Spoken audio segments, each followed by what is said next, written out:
If someone says 1 plus 1 is 2, someone says 1 plus 1 is a carrot, someone says 1 plus 1 is a triangle. Now, just because there are various opinions, that doesn't now mean that because there's varying opinions that the question is wrong, that there isn't one answer, that we can't sit down and we can't find out the answer. Yes, I agree with you. There is a decorum that we need that needs to be had. For example, if we just turn our attention towards there are certain shouting matches that take place. There are certain people that get physical with each other. There are certain people that get very aggressive with each other. I will actually join hands with you, and we would go to the other side of the park to speak and engage with those people that genuinely are interested. Like you saw the conversation that I had with Michael, a very, honourable, respectable discussion. You saw I was very open as well. Anything that he said, we were having that discussion. We were trying to reach an agreement and consensus using something that is benchmarked, like logic, reasoning, something that we agree with at the beginning. Somebody else might agree on a different criteria, but I think that's what it is. But why should there be a different type of criteria? That's different. That's the thing that fascinates me. I agree with you. I think the criteria needs to be one. It's very confusing. Yeah. You understand? And because of that, we have violence and we have emotional arrogance and all the likes of that because of all these variations.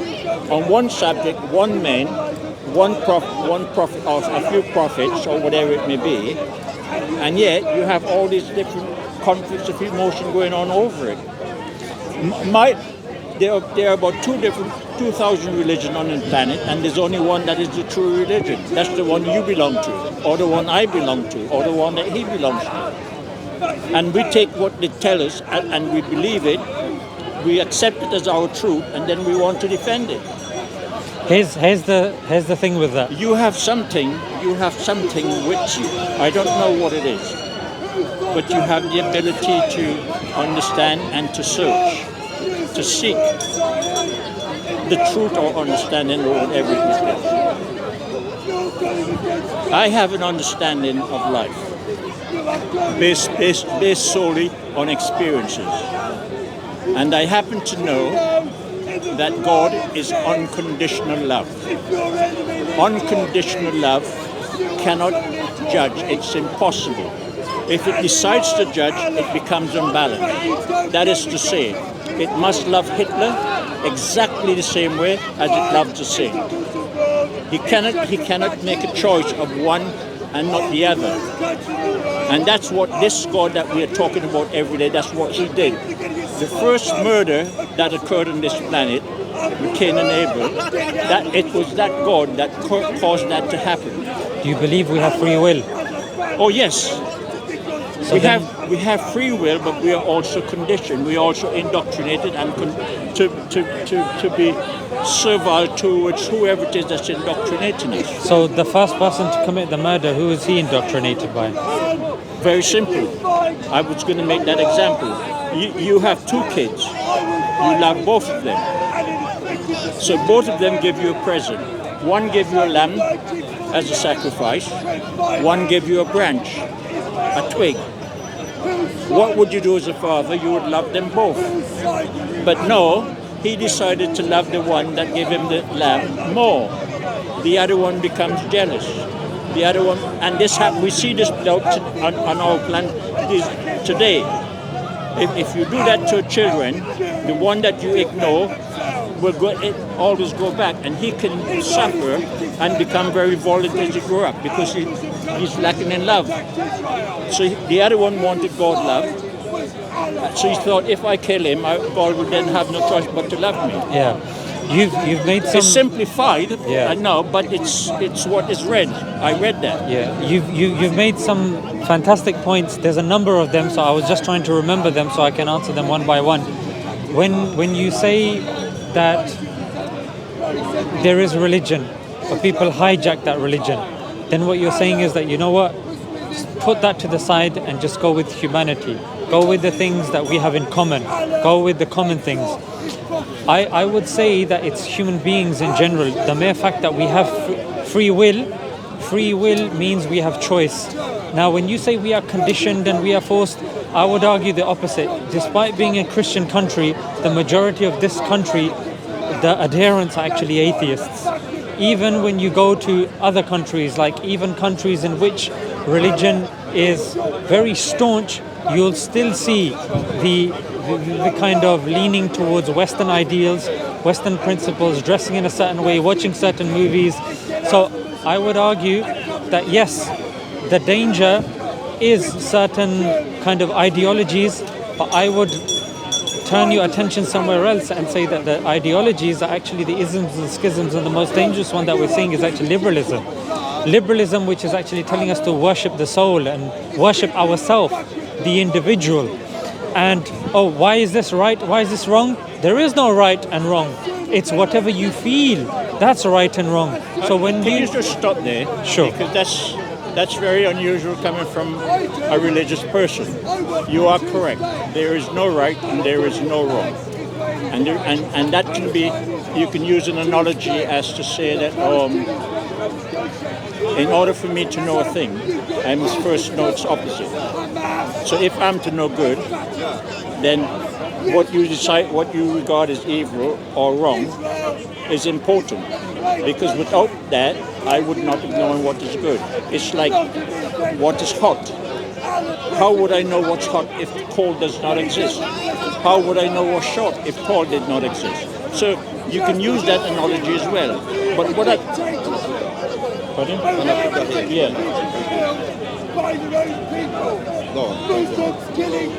One of the things that we first must try to understand is that we arrive on this planet as a blank tape.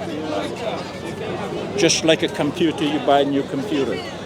Whatever you put in that computer is what you would find. It's what you put there. It's the same as a child. When a child is born and is taken home, every move is recorded. Every smile is recorded. Every word you say is recorded. Everything, the child takes it in just like that. If it speaks a language different from English, the child would end up doing the same thing. So whatever is put into that child's mind, brain, is what that child becomes. So do you believe there's no right and wrong? No. You don't believe it? No. Okay. Because we need, if we are to know what is right, then we must know the opposite of right. Where do we get that from? The knowledge of right and wrong? Well, the knowledge of right and wrong is an indoctrination. It starts with this God, the God that people on this planet believe in. That's Right. where it all starts. He tells you, he comes here because he accuses us of being sinners. We don't believe that, though. Well, I'm just saying, Yeah. in the Christian thing. And he decided that he's going to kill us left, right, and center, genocidal against us, to get rid of sinners. But he must have failed because we're more sinners today than we ever been before. So that's a failure. So if I take the Christian reality, once you have that idea, once you read that, then you throw it in the gutter. I made that decision when I was 12. No, when I was 12, I contemplated it. And when I was 14, I made that decision. And I made it because I went to a cousin of mine who was 4 years older, and I told him that I've always, as a child, I was an observer. So I listened to everything. No sentence was mentioned in my community unless the word God was in it. Mm-hmm. So I decided that I didn't want to have anything to do with this God, but I was terrified because I didn't know what he would do to me. But I went to see my cousin and I was explaining it to him. And during this explanation, I'm talking to him. I asked him a question and he said, one does not question the word of God. Well, I will never support anything that if I can't question it. These are experiences that you've had. These are things that you've been told. It doesn't necessarily mean that has to become your reality now. It doesn't necessarily mean that, just because you've had a few negative experiences, that you have to put it all to the side. It just means that we need to kind of associate. I'll give you an example. If I enter a shop in which everyone's smoking, even if I'm not smoking, I'm going to come out leaving off smoke. Yeah, so that is correct. Yeah, so I agree with you in the sense that we are a product of our environment, but I also want to put forward as well that now with the world being a global village and books at our disposal, analyses at our disposal, the social media, the internet, that we can search up any book ever written, access libraries, access knowledge. So I don't think that case now that is that indoctrination, that we have to be stuck with that indoctrination. I think there's enough knowledge available to us for us to make up our own minds, and that's literally what we're doing here. I'll give you an example. Like, if it was, I'm not saying you accused me of this, because I think you saw me favorably, that's why you approached me. Here, I would rather have a conversation with somebody, present my questions to them, present my view to them, and have them challenge it. Because the Quran does the same thing, Vernon. The Quran says, produce your proofs if you are truthful. Prophet, peace be upon him, said, asking good questions is part of your knowledge. Yeah, asking good questions, is half of your knowledge. And the Quran again invites us, if you don't know, ask those who do know.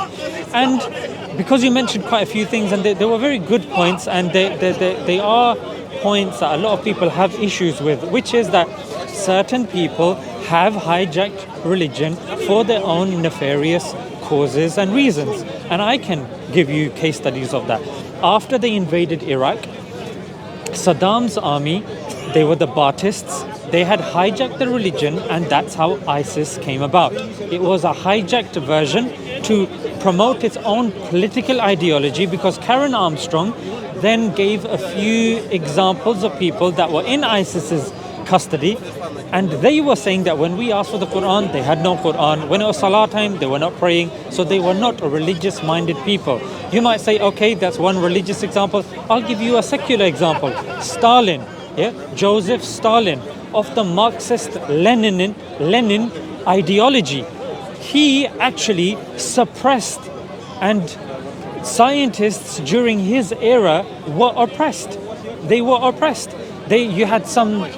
You mean in the people? You meant the people? Yeah, so amongst his constituency, the people that he was ruling over, he wanted certain scientific principles to be put forward, even though they had very little evidence, like Lysenkoism, amongst others. Even his knowledge of evolution, it was a distorted version that the rest of Europe didn't necessarily agree with. Lysenkoism, the rest of Europe and the rest of the countries didn't necessarily agree with. However, because he wanted to forward his political ideology, same I can say with Hitler as well, who was a practicing atheist rather than anything else, somebody that favored, Friedrich Nietzsche and evolution. But even the people that favor Nietzsche now, they say he and his party distorted Nietzsche's teachings. They distorted Darwin's evolution theory. So this, Vernon, is what I'm trying to tell you, that we as human beings have free will, and it's not going to change that human beings want power, they want control, and they want money. This is the base desires of human beings. So if something comes from God, then it has to be something that controls these things. If we say, look, let's just go to our own principles that we all agree with, I'm telling you, we can't even agree what is a man, what is a woman. These are the heads of Western liberals. You have people sitting in the Shura councils of these universities, and I'm telling you, as somebody that I did a short course on LGBT at Oxford University, I'm telling you, what I saw in those sessions were very problematic. And I'm telling you, it's coming top down. It's not even coming up from the bottom up. So what I'm trying to say is that if we don't have objective morality, and look, Vernon, I'm telling you, we can agree on certain principles, and we can agree that, look, this is more closer to the truth than that. However, we should be able to say that, look, to you, your religion, to us, our religion. Lakum dinukum waliyadin. This is what the Quran says. Quran doesn't say, a man came down, God had to come into this man to get rid of the sins. No. Vernon, if you standing here you claim you're not a Muslim. I'm not religious. Yeah, you're not religious, yeah?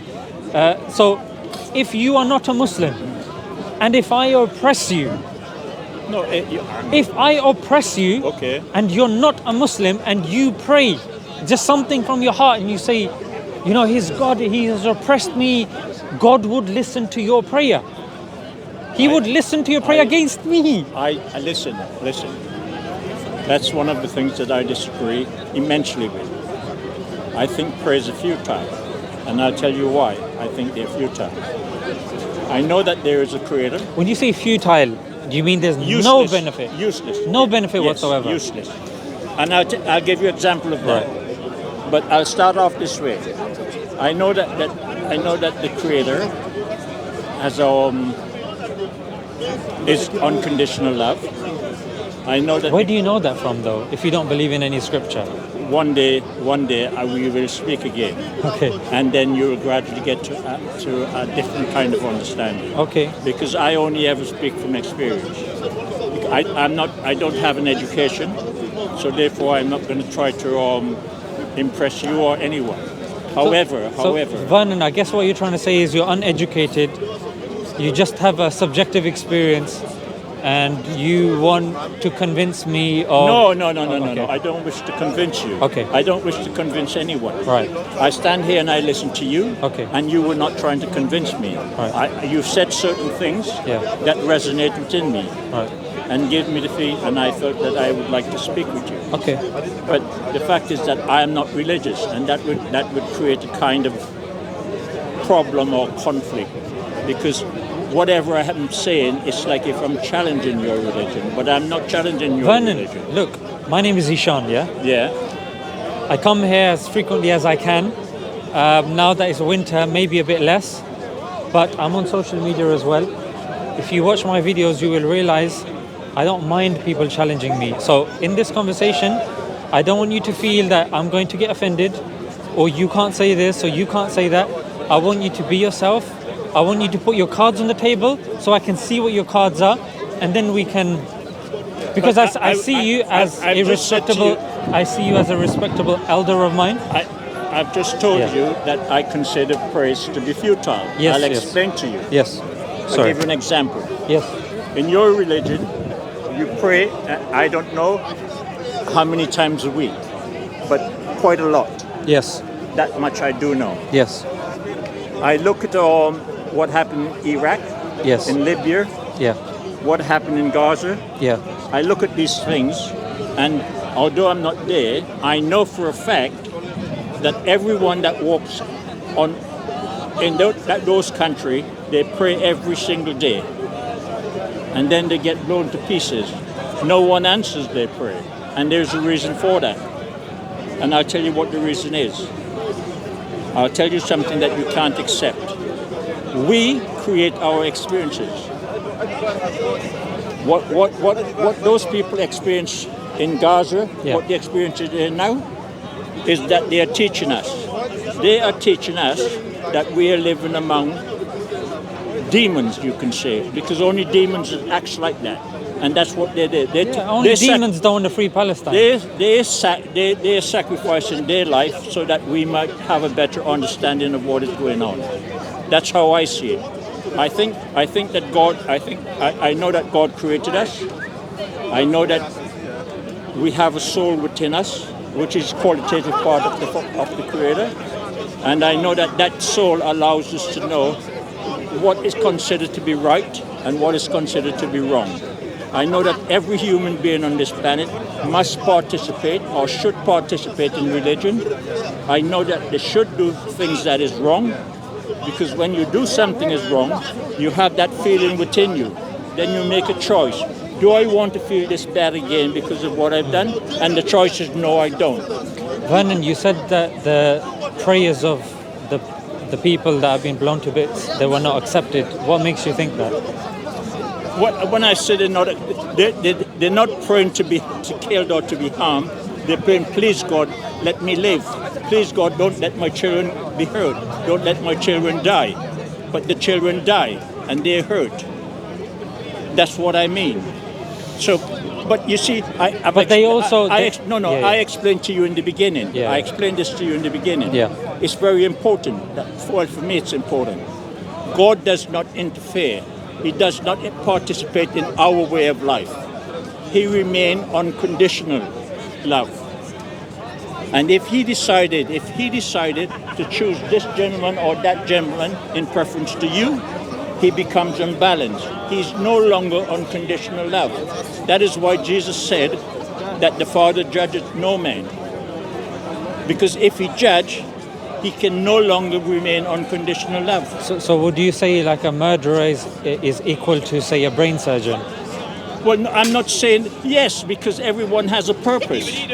Everything on this planet is teaching us. So a murderer is as good as a brain surgeon? What would you learn from a murderer? What we learn from a murderer and what we learn from a brain surgeon are two different things, but the fact is we're learning anyway. I'm talking about their goodness though, because you said God loves them. They're the same in the sight of God. Unconditionally. That they're both the same in the sight of God. Yes, because I don't think so. Well, imagine, think of it. If you are complete, I am, because if you are complete, if a murderer is the same as a brain surgeon, then that's big problems then. well, because who created the murderer? It's not about who created it. Yes, God created both of them, gave them both free will. One chose to murder people, the other one chose to save people. Okay. It's a choice. Yes, of course it is, but nevertheless, both of them are teaching us something. They're teaching us something, but one is teaching us the wrong thing. Well, this is an academy. Down here, Earth is an academy. He can't be as good as the person saving people. No, we can't judge it that way. That's the he is problem. good. The fact remains is that this is an academy and we are here to learn. So do you think there's something, like, if you can't judge, do you think there should be no one in the prisons? Well, I think I've given that a thought, and I thought to myself, prison is absolutely ridiculous, because you go to prison because you get punished for doing something wrong, and then after you die, you get punished by God again. So you're being punished twice. But they don't believe in God, the people putting them in prison. Oh, yeah, the people that put them in prison. Yeah, because it's a secular system, isn't it? Yeah, they don't believe in God. Well, it's a secular system, so their punishment is based upon a secular system, excluding of God. Well, they're in Europe anyway. My way of thinking is that I do not think that evil exists for the sake of punishment. Do you think the prison system should be abolished? No one should go to prison. Now anybody can buy a Jewish Torah, Christian gospel. The only thing that I ever think of prison is that if there is a God that punishes people, then it seems to me it's unfair that a man is being punished twice for a crime. But don't you think it's unfair that a person that doesn't believe in God, they get punished and they are supposed to wait for a punishment in the hereafter when they don't even believe in the hereafter as well?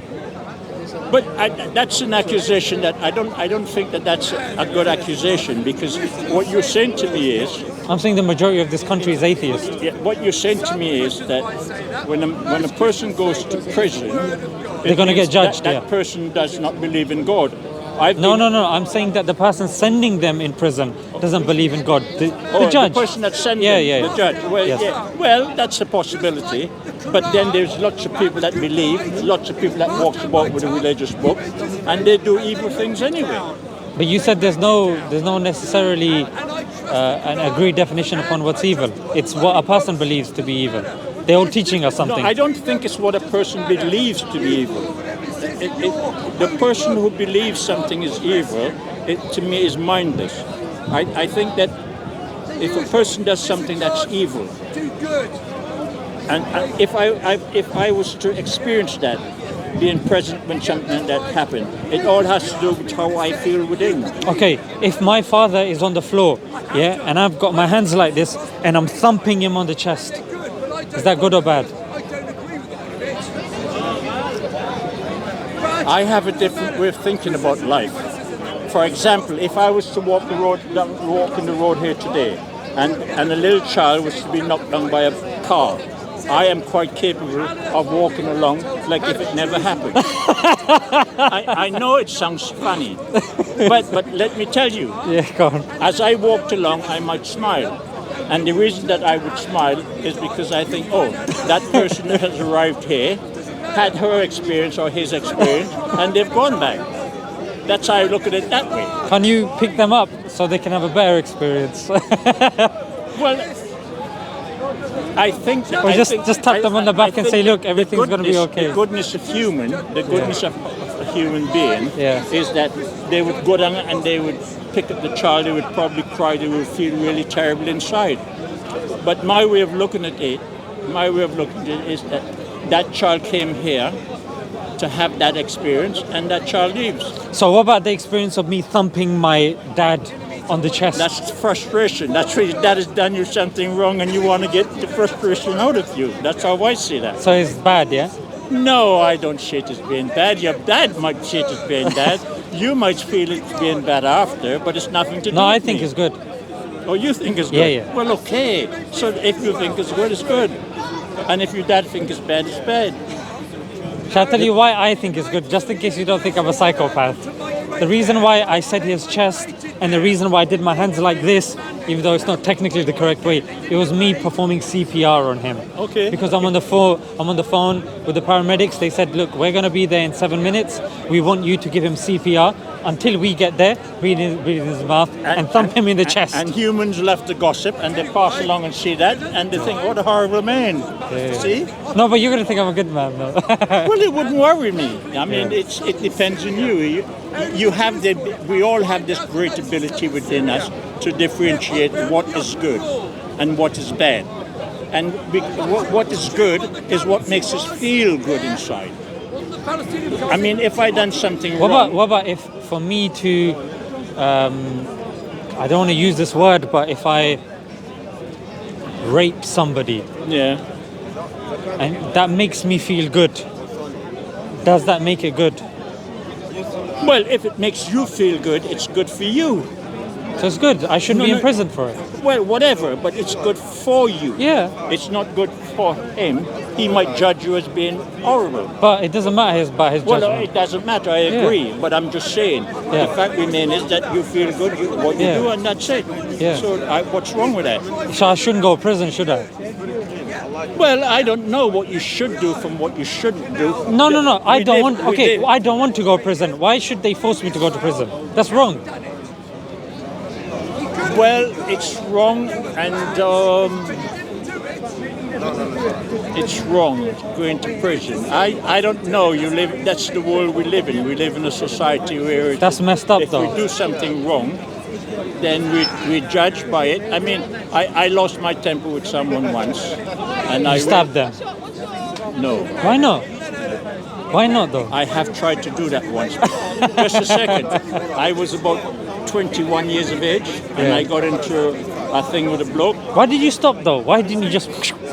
Well, that's something that you would have to be. I don't know if you'll be able to understand that, but I'm not here to do things like that. Why not, though? Well, If that person is causing you issues, Do you mind facing the light or like this way? like this? Yeah. Okay, all right. So if that person was causing you grief, getting rid of him would make you happy. Isn't it worth doing? I'm trying to be 100% honest with you, I want you to be. and I'm not trying to think. What I'm saying to you is, I once had a confrontation, alteration with someone, Yeah. and I lost my temper, and I got this. We fought a little, and then I picked up this bottle, went like that, Yeah. and as you break it that way, you get two prongs. Yes. And he was down there, and I was over him like that, and I was trying to stab him, Yeah. and I was like that, and my hand couldn't move. But that, I didn't understand that. It took me another 20, 25 years for me to understand why I couldn't do that. See what I mean? So I have some very unusual experiences in my life. Do you think maybe they were indoctrinations, though? No, how Because can subjective experiences can be indoctrinations. No, nothing to do with indoctrination, because I was too naive, and I never think of things like that. I never even heard the word indoctrination. So, okay, coming back to this example when you were about to stab the guy, if you had stabbed him, Yeah. but your intention was he took away my happiness, by me stabbing him, he's finished now, I will be happy. Well, I'm contented. Yes, I would be. So it's okay then, isn't it? Because the story that I was about to tell you is that I lost my temper once. Yeah. And I put someone in hospital for about 10 days. Yeah. And the police became involved. The person who was in hospital, he told the police he didn't know who did it. Yeah. and the police arrested another 3 people who was present, and they said they didn't see anything. Yeah. And in the end, the police locked them up in the cell, and then the police said to them, "You'll stay there until you remember or you see something." Yeah. So they end up saying it was me. But my solicitor explained to me that all I have to do is play not guilty. Those people that were witnesses, what they say does not count because the police put them in a prison, into the cell to get that information out of them, so it doesn't count. But what I did, I was satisfied. So I went and said I was guilty and got 3 years, first offense. Oh no. Spent Sorry to hear 13 that. months. No, best thing ever happened to me. I'm very lucky like that. To me, I don't see things like other people do. I think going to prison might have been a disappointment, but I think every disappointment is for the better. And while I was there for those 13 months, I think I must have read about 10 books. That's the first time in my life I ever read a book. So Vernon, here, if I started giving you the right and giving you the left here, just because a thought came into me that would make me happy, would that be good? Would that be okay? It would be okay for you, but not for me. That's the difference. But it wouldn't matter what you think. What matters is my happiness, right? Yes. It's your happiness. It's So- your life. so it's You see, okay then, isn't you it? are, well, to you it's okay. Yeah. It might not be okay to everyone else. But I don't care about everyone else, though. Well, it's okay for you. What's wrong with that? Yeah. If it makes you feel good, it means you're wired differently. It means that you're capable of doing something evil and enjoying it. But that's the thing, though. Why is it evil? For I me didn't to- say it was evil. Yeah. I said if you do something that is evil or wrong and you enjoy it, But it's not evil, though, is it? well, you say it's not evil. We exist on the planet of duality. That's something that you have to accept. We exist on the planet of duality, and there are those among us who are so superior advanced, mentally speaking, to we are. They are quite capable of having us doing things that normally we wouldn't do. Through mental. When you say duality, what do you mean? You mean everything has its opposite, yeah? Well, yes. Where's the opposite of a rock? Pardon? What's the opposite of a rock? A smaller rock. It's not the opposite. Yeah, it is. It's smaller, so then it vibrates different. It's totally different. What is the opposite? I don't think that is a good example. A rock is a rock. That's what I thought, yeah. So then, what are you going to talk about the opposite of a rock? That's why I suggested that. Yeah. It's quite. Are you teasing me? No, I'm genuinely curious because because you said we live in a duality and there's no getting out of that. So I was thinking. I didn't yeah. say there's no getting out of that. Okay, what did you This say? planet is a planet. This planet is an academy. Yeah. It's a place of learning. And in order, if we are going to progress and learn, we have to experience the opposite, because it's through the opposite that allows us to know. And that's why I don't think that evil or wrong exists for the sake of punishment. I think it exists for us. What's the opposite of skin? The opposite of skin. Yeah. Well, I don't know. What is it? I don't know. Yeah, I can't think of anything. Same with the rock. I can't. These are things because when you said duality, I was thinking, is everything in a duality? Duality. When I refer to duality, I'm referring to the perceptive mind, how we perceive things, and how we react to those things. What do you mean? Well, the way we perceive, what we perceive is right. Someone else might perceive that as wrong. So it's how we perceive things. What if someone perceives something as skin? What's the opposite of skin? I don't know. So how can they observe the opposite of skin? I don't know why you're speaking funny. You're speaking kind of weird. I don't understand. No. I guess, look, when you say everything, the point that I'm trying to say is to say that everything exists in opposites and in a duality. I don't think that's a very strong principle. That's why I'm giving you some examples Why that do you challenge think that. you have religion? Why do you think you have religion? Because I have Does religion exist to teach us to be moral? I have to make us see the difference between right and wrong, and to ask us to do what is right. Isn't that the reason for religion? the religion for. I believe religion is for us to know God. Well, for us to know God. But how are you going to know God through religion? How can you know that? You can't say Yeah. I know God. You can say I believe in God. Yeah. No, but you said you don't believe in God. You know God. That was a distinction. That is correct. Yeah. Because I have that experience. So I have the experience. Why you deny my experience? Well, my experiences don't come from a book. It does though. No, it does Because not. you referenced scripture, you referenced certain frustrations that you had, and the examples you gave were from the Christian faith. You may not believe in it, but you can't say you're not influenced by it. Well, let me explain to you.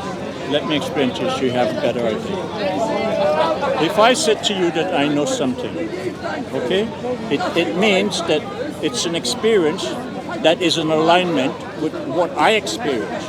That is to say that I have an experience of this, and then you say something, and what you say relates to the experience that I have.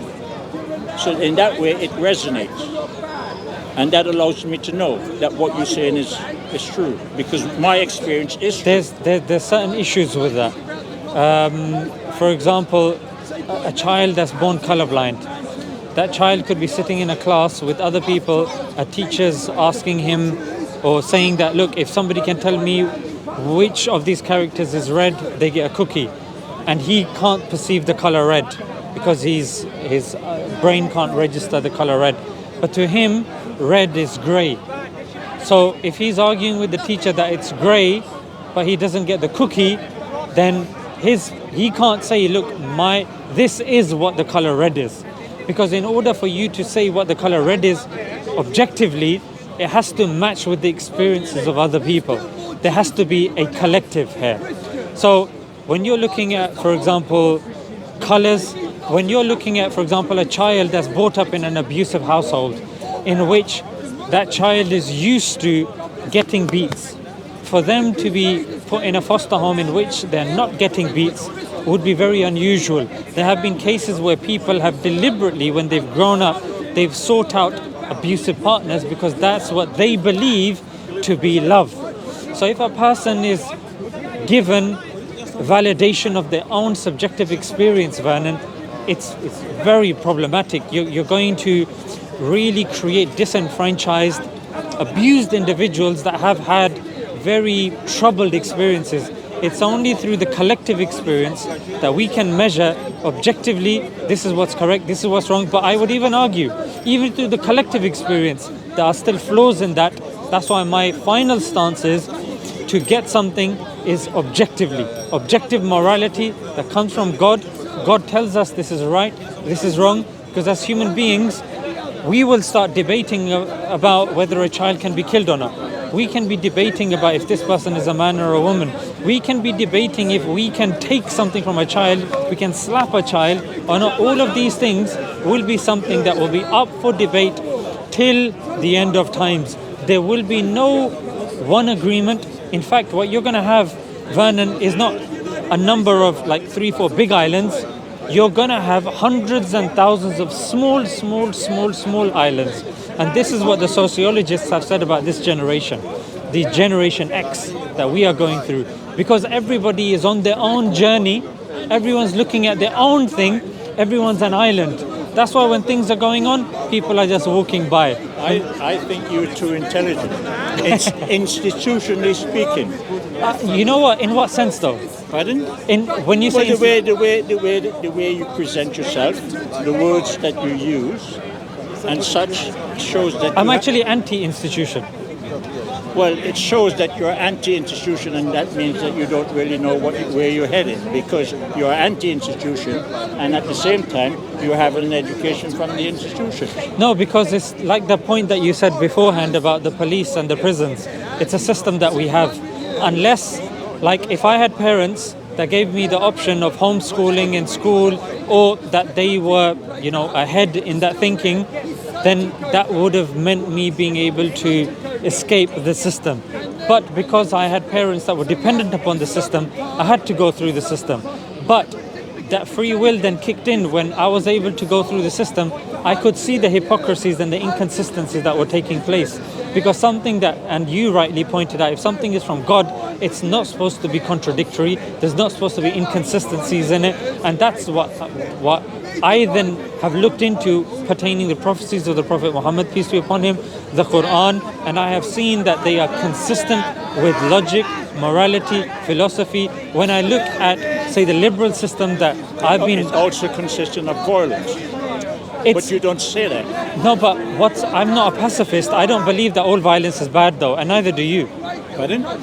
I said I don't believe that all violence is bad, and neither do you. So what's the problem? The problem to me is this. I do not understand how we are created with intelligence and how we can speak as a human being and say, oh, religion is a good thing. Because if you go through the history of religion, you would find genocide, you would find all things that is quite despicable. Okay, you said that you're not academically astute in this. Let me quote you somebody that is. She used to be a nun, she's not a nun anymore, she doesn't follow any religion. Her name is Karen Armstrong.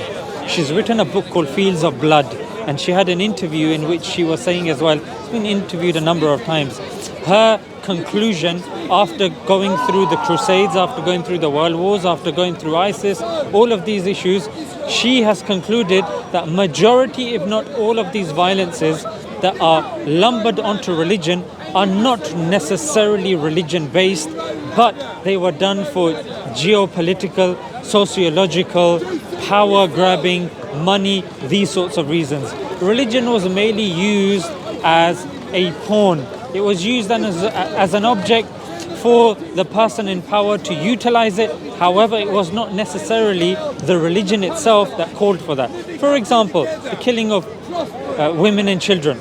I can tell you not only the Prophet Muhammad, peace be upon him, said it, I can tell you the chain of narration, the accuracy by which we can use testimony to prove and evidence the reliability of that statement. However, now, Vernon, if somebody does it, I was a school teacher for 6 years as well, and I can tell you, Vernon, I spent a great deal of time trying to teach children certain principles, certain things, and I'm telling you that you cannot control human beings that have free will.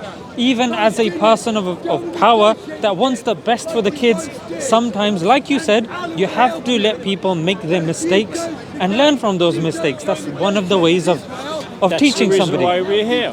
But also the fact that those children, if somebody did that and somebody said, oh, he was in Zishan's class, he did that, the blame should fall on Zishan, I think that's extremely unfair, because I didn't force that child to believe in that. I didn't pressure that child to believe in that. I let that child and I gave them that freedom to explore that concept.